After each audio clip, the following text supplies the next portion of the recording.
পৰীক্ষাগাৰত শিৱসাগৰত এইবোৰ কি চলিছে উজনি অসমত মুঠতে তহঁতৰ মিয়াৰ দপদপনি কোনো কাৰণতে নচলিব মানে নচলিব শুনিলি নহয় কি কলো শুনিলি নাই নচলিব মানে নচলিব উজনি অসমত মিয়াৰ দপদপনি নচলিব ইয়াত কেৱল মাত্ৰ অসমীয়া মানুহৰ প্ৰভুত্ব আধিপত্য থাকিব লাগিব ইয়াত তহঁতৰ দপদপনি নচলিব আৰু তহঁতে যিমানখিনি মিয়া আছে উজনি অসমত যাব লাগিব তো বাপেৰক কবি ইয়াৰ পৰা যাবলৈ কবি লাষ্ট ৱাৰ্ণিং দি থৈ গৈছো আৰক্ষী প্ৰশাসনৰ অস্তিত্বক নচ্ছট কৰি কেনেকৈ চলিছে এই কাম অৰিজিনেল ঘৰ ক'ত সেইটো কথা কওঁ সেইটো সোধা নাই তোৰ অৰিজিনেল ঘৰ ক'ত সেইটো কথা কওঁ তই সুজালে খুজিছা ইয়াত নহ'ব ইয়াত কেলে আছ তোৰ ঘৰ সুজাই তই সুজালে লাগে তোক মই 24 ঘণ্টা সময় দিছো 24 ঘণ্টা সময় দিছো এই ডেম খালী কৰি ইয়াৰ পৰা সুজালে যাব লাগিব অৱস্থা বেয়া কৰি দিম কিন্তু নহ'লে শুনিছ নে কি কৈছো কাম খুলি উলিয়াই পিনে মোৰ ক শুনিছ নাই 24 ঘণ্টা সময় দিছো 24 ঘণ্টাৰ ভিতৰত শিৱসাগৰৰ পৰা সুজালে যাব বিধায়ক অখিল গগৈৰ হুমকি শিৱসাগৰত সামান্য কিবা এটা হলেও ডিসি এসপিক খুদাই নেৰু কথাখিনি জনাই দিছো আৰু ডিসি আৰু এসপিক মই স্পষ্টভাৱে নিৰ্দেশ দিছো আজি যে শিৱসাগৰত যদি সামান্য ঘটনা এটা ঘটিবলৈ হয় মই তেওঁলোকক খুদাই নেৰু 2026 চনৰ নিৰ্বাচনৰ পূৰ্বে অসমত সংঘাত লগোৱাৰ চেষ্টাকাৰ চৰকাৰ বিজেপি আৰএছএছলৈ অভিযোগৰ আঙুলি অখিল গগৈ আৰক্ষী প্ৰশাসনৰ অস্তিত্ব সম্পূৰ্ণ নচ্ছট কৰি শিৱসাগৰত মিয়া তথা সন্দেহজনক নাগৰিকক খেদা অভিযানক লৈ ৰাজ্যজুৰি সৃষ্টি হৈছে তীব্ৰ প্ৰতিক্ৰিয়া ৰাজ্যৰ সৰ্বত্ৰ চলা উচ্ছেদ অভিযানৰ সময়তে জাতীয় সংগ্ৰামী সেনা নামৰ এটা সংগঠনৰ উদ্যোগত শিৱসাগৰ জিলাৰ বিভিন্ন ঠাইত চলিছে মিয়া খেদা অভিযান দেওবাৰৰ পুৱাৰ পৰা চলা এনে অভিযানৰ কেইটামান দৃশ্য দেখিলে আপুনি নিজেই নিজক প্ৰশ্ন কৰিব ৰাজ্যত আসলতে মুখ্যমন্ত্ৰী ডক্টৰ হিমন্ত বিশ্ব শৰ্মাৰ নেতৃত্বত বিজেপি মিত্ৰজোঁট চৰকাৰৰ শাসন চলিছে নে আন কাৰোবাৰ শাসন চলিছে আপোনাৰ মনত এই প্ৰশ্ন উদয় হ'ব শিৱসাগৰত আছেনে আৰক্ষী প্ৰশাসন প্ৰথমে এই দৃশ্যটোলৈ মন কৰক ইয়াত নহ'ব উজনি অসমত মুঠতে তহঁতৰ মিয়াৰ দপদপনি কোনো কাৰণতে নচলিব মানে নচলিব শুনিলি নহয় কি কলো শুনিলি নাই নচলিব মানে নচলিব উজনি অসমত মিয়াৰ দপদপনি নচলিব ইয়াত কেৱল মাত্ৰ অসমীয়া মানুহৰ প্ৰভুত্ব আধিপত্য থাকিব লাগিব ইয়াত তহঁতৰ দপদপনি নচলিব আৰু তহঁতে যিমানখিনি মিয়া আছে উজনি অসমত যাব লাগিব তো বাপেৰক কবি ইয়াৰ পৰা যাবলৈ কবি লাষ্ট ৱাৰ্ণিং দি থৈ গৈছো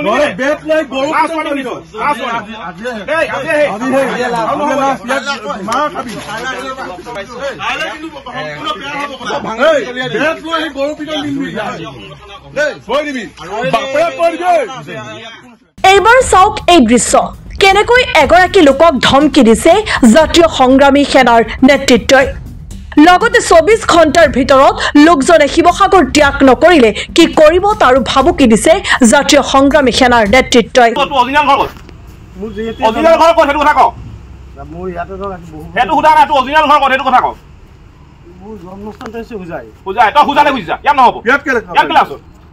তোৰ ঘৰ সুজাই তই সুজালে লাগে তোক মই 24 ঘণ্টা সময় দিছো 24 ঘণ্টা সময় দিছো এই ডেম খালী কৰি ইয়াৰ পৰা সুজালে যাব লাগিব অৱস্থা বেয়া কৰি দিম কিন্তু নহ'লে শুনিছ নে কি কৈছো কাম খুলি উলিয়াই পিনে মোৰ ক শুনিছ নাই 24 ঘণ্টা সময় দিছো 24 ঘণ্টাৰ ভিতৰত শিৱসাগৰৰ পৰা সুজালে যাব লাগিব ইয়াত নহ'ব যদি সুজাই পৰা ইয়াত কৰিবহি নোৱাৰ এই ডেম খুলি ইয়াত অসভ্যালি কৰিবি নহ'ব তাৰমানে কোনো মিয়াই উজনি অসমত ইয়াত দপদপনি নচলিব উজনি অসমত একো কৰিব নোৱাৰ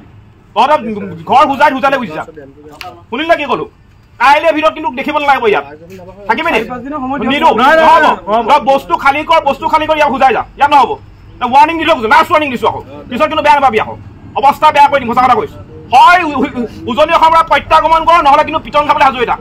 দেওবাৰৰ এই দৃশ্যসমূহ সংবাদ মাধ্যমৰ লগতে সামাজিক মাধ্যমতো ব্যাপক ৰূপত ভাইৰেল হৈছে নিজ সমষ্টিত চলা এনে কাৰ্যক লৈ সৰব বিধায়ক অখিল গগৈ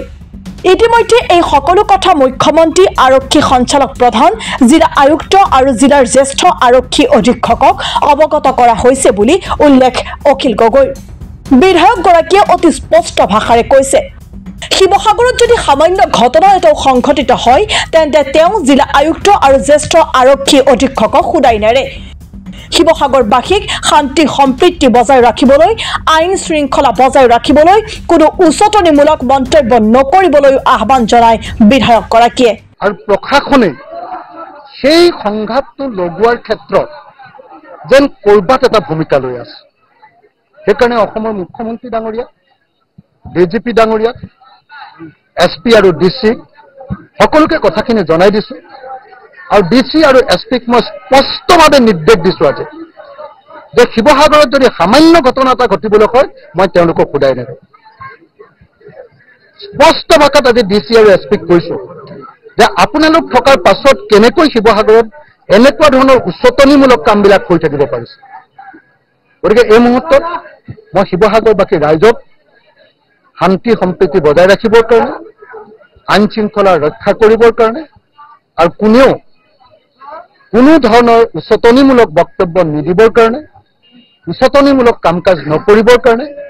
আৰু দুটা জনগোষ্ঠীৰ মাজত সংঘাত সৃষ্টি হ'ব পৰা কোনো ধৰণৰ কাম কাজত হাত উজান নিদিবৰ কাৰণে ঐতিহ্যৰ প্ৰাণকেন্দ্ৰ শিৱসাগৰত হিন্দু মুছলমানে একেলগে বাস কৰি অহাৰ কথাও প্ৰকাশ কৰে অখিল গগৈ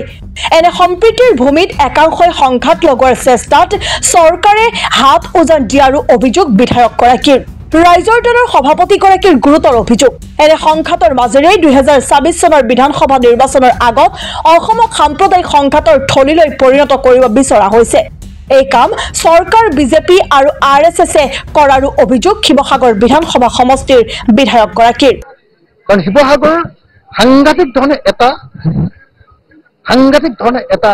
সেন্সিটিভ এৰিয়া আৰু শিৱসাগৰ হ'ল ঐতিহ্যৰ প্ৰাণকেন্দ্ৰ তাত সদায় হিন্দু মুছলমানে একেলগে বসবাস কৰি আছে কিন্তু কিছুমানে তাত সংঘাত লগাব খুজিছে চৰকাৰে পৃষ্ঠপোষকতা কৰিছে চৰকাৰে হাত উজান দিছে আৰু এনেকৈ অসমখনক 2026ৰ আগত এখন সাম্প্ৰদায়িক সংঘৰ্ষৰ ফললৈ পৰিণত কৰিবৰ কাৰণে চৰকাৰখনে বিজেপি আৰু RSSে চেষ্টা কৰি থকা আমি দেখিবলৈ মন কৰিবলগীয়া কথা যে কেইমাহমানৰ পূৰ্বেও শিৱসাগৰত কেইবাটাও সংগঠনৰ উদ্যোগত মিয়াখেদা অভিযান চলিছিল তাৰ পাছত এতিয়া চৰকাৰৰ উচ্ছেদ অভিযানক সমৰ্থন দি শিৱসাগৰত জাতীয় সংগ্ৰামী সেনাই পুনৰ মিয়াখেদা অভিযান আৰম্ভ কৰিছে এনেবোৰ কামত অখিল গগৈয়ে অভিযোগ কৰাৰ দৰে যদিহে চৰকাৰৰ পৃষ্ঠপোষকতাত আছে তেন্তে ই অতি ভয়ংকৰ কথা সন্দেহ হয় বিধানসভা নিৰ্বাচনৰ পূৰ্বে চৰকাৰ বিজেপি আৰু RSSে শিৱসাগৰক পৰীক্ষাগাৰত পৰিণত কৰিব বিচাৰিছে যাতে মিয়াখেদা অভিযানৰ জৰিয়তে ধৰ্মীয় মেৰু বিভাজনেৰে নিজৰ ইপচিত লক্ষ্যত উপনীত হ'ব পাৰে আনহাতে অখিল গগৈ এনেবোৰ ঘটনাৰ মাজতে দেওবাৰে ৰাইজলৈ বিনম্ৰ আহ্বান শীৰ্ষক এখন পত্ৰৰ যোগেদি কেইবাটাও কথা উল্লেখ কৰিছে তাৰ ভিতৰত তেওঁ লিখিছে ৰাইজ আহোম স্বৰ্গদেউসকলে সৰ্বোচ্চ ত্যাগেৰে যি ভূমিৰ পৰা জাতিটো গঢ়িছিল সেই পীঠ স্থান শিৱসাগৰৰ পৰাই যেন অসমীয়া সমাজখনক খণ্ডিত কৰাৰ প্ৰয়াস কৰা হৈছে বাৰম্বাৰ শিৱসাগৰৰ ঐতিহ্য আৰু সমন্বয়ক শাসক পক্ষই আঘাত হানিবলৈ চেষ্টা চলাইছে শাসক পক্ষ নিশ্চিত যে জাতিটো গঢ়াত অগ্ৰণী ভূমিকা আৰু নেতৃত্ব লোৱা শিৱসাগৰৰ সমাজ আৰু ঐতিহ্যক আঘাত কৰিব পাৰিলে অসমত সাম্প্ৰদায়িক মেৰু বিভাজনৰ ৰাজনীতিৰ সফল ৰূপ দিব পৰা যাব সম্প্ৰীতিৰ শিৱসাগৰ আৰু অসমীয়া সমাজখনক বিভেদৰ বিষব বাষ্পৰে অস্থিৰ কৰি ইপচিত লক্ষ্যত উপনীত হোৱাটো সম্ভৱপৰ হ'ব সেয়ে বাৰম্বাৰ শিৱসাগৰক লক্ষ্য কৰা হৈছে অস্থিৰ কৰাৰ পৰিকল্পনা কৰা হৈছে কিন্তু শিৱসাগৰৰ বিধায়ক হিচাপেই নহয় এজন গৰ্বিত অসমীয়া হিচাপে আৰু এজন হাতখৰীয়া আহোমৰ সন্তান হিচাপেও মই দৃঢ় বিশ্বাসী যে আহোম স্বৰ্গদেউসকলে জাতি গঢ়াৰ শিৱসাগৰৰ বৰভেটিটোৰ পৰাই শাসক পক্ষৰ সকলো চক্ৰান্তই অসমীয়াই প্ৰতিহত কৰিব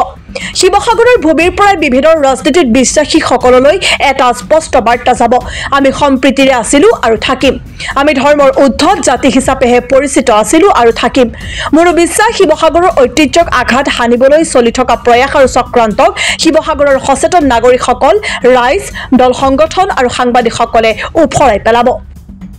পিছে প্ৰশ্ন হ'ল বিধায়ক অখিল গগৈৰ এই আহ্বান শুনিবনে শিৱসাগৰবাসীয়ে শিৱসাগৰৰ পৰাই যে অসমীয়া সমাজখনক খণ্ডিত কৰাৰ প্ৰয়াস কৰা হৈছে তাক ৰোধ কৰিবনে শিৱসাগৰবাসীয়ে এই সকলোবোৰ দিশৰ প্ৰতি এটা দৃষ্টি নিবদ্ধ থাকিব ৰাজ্যবাসীৰ নিউজ ডেস্ক ৰিপৰ্ট দি ক্ৰছ কাৰেণ্ট